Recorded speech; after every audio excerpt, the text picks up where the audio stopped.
Hey, welcome back to another Black City Coffee vlog. In this video, we'll talk about least favorite coffee of this year. So if you missed it, I talked about my favorite green, why I favored it, even talked about my favorite decaf to roast as a roaster. With my least favorite coffee, I think a couple of samples here, couple of samples here. It's a good idea to keep all of your samples of green and of roasted if you get some roasted samples, kind of like in a container so you can refer back to them. Kind of annoying to roast, and I think it's this one actually. My least favorite green, that was the Swiss Water Decaf Mexico Organic. This one is sourced from Bodhi. I just really don't enjoy roasting it, and I don't enjoy drinking it. But I'm sure people can find a definite use for this coffee. I think the Mexico Chiapas is a solid coffee that you'll find. It's really affordable green. You'll find it in a lot of cafes if you're in California. At least I did before the pandemic hit. It was just on the menu of a lot of cafes. When I did visit a cafe, I saw Mexico Chiapas and I got really familiar with it, and I began to associate that with just sweet caramel, chocolate. Yeah, that was it. And I look at chocolate now in a coffee note as being just like a basic flavor, meaning like a standard flavor. For me personally, it doesn't really excite me as much anymore. It could just be like a solid base in a lot of things. I definitely want to taste it in, say, like an espresso blend or something like that. And if I don't hit that chocolate note, then there's something wrong with me as a as a roaster. Like, oh, I didn't roast it well enough to extract that sweetness, like say. But I think like in a pour over for me, I'm definitely just really leaning towards more lively, more acidic things. I recently got into natural wines. I just learned about it this year. And that's been really exciting to learn about the world of natural wines. And so I'm really digging and vibing on really vibrant and acidic, juicy cups lately. And definitely when I first picked this up, and I was looking into starting to roast decaf for the first time, this was the first one because it was one of the most like affordable decafs. The decaf that I have is not really that affordable. It's like the same price as, say, like a really high quality regular caffeinated coffee. But I had to get it. If I'm gonna offer decaf, I'm gonna offer the best one, right? Because these are literally for me undrinkable. I don't like them. I'd have to turn them into white coffee drinks or something for me to drink them on the regular.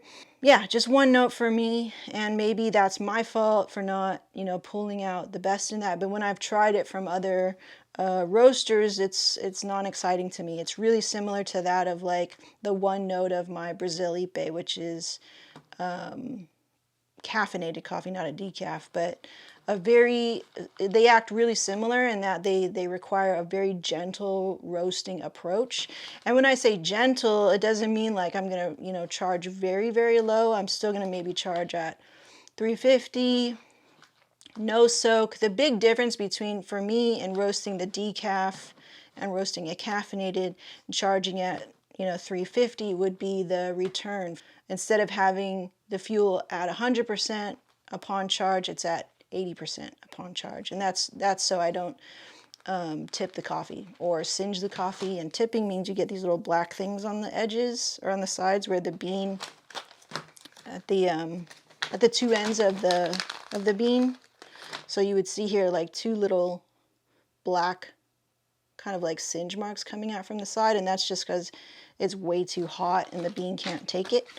And because the nature of this decaffeinated coffee, they can't take an aggressive amount of heat.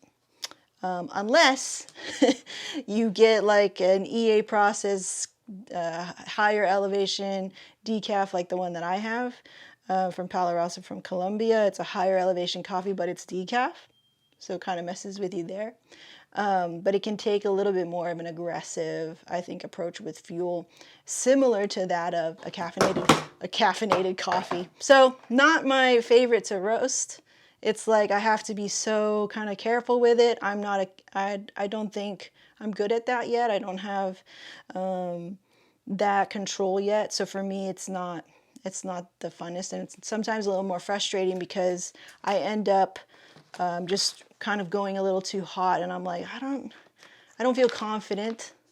And then I think I don't feel motivated as well, because I know I'm not gonna even like drinking it because the roast level at which, you know, this green can actually taste like a coffee that I could begin to appreciate would be at a medium level, right? And that's been Bodhi's recommendation too, is to roast all their Swiss water decafs to a medium level. And for me, I don't really dig it. It's just too boring for me at this point in time. Like, I think as taste changes and evolves, like maybe in a couple years when I lose more taste buds and I'm like, I just want chocolate. But for now, it's lively stuff, good body, lively stuff, more acidic stuff. But yeah, just wasn't my favorite this year. Is this Swiss water decaf, Mexico one.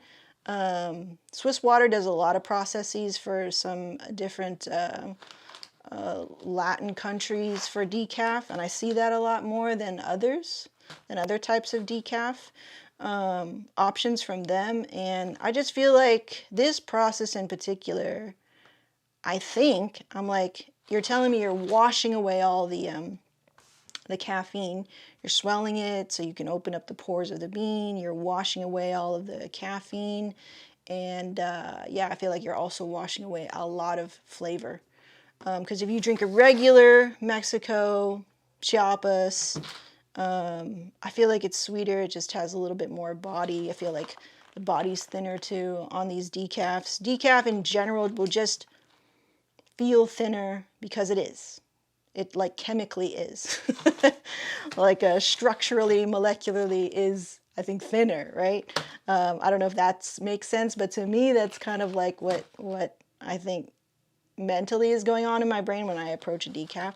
So I want to find something with a lot of vibrant acidity. That was my least favorite. Not to knock on them. I think they're still great coffees and they still have all their uses or anything like that. Is just, in my opinion, of this year, that for me wasn't my favorite. All right, we'll see you in the next video. Bye.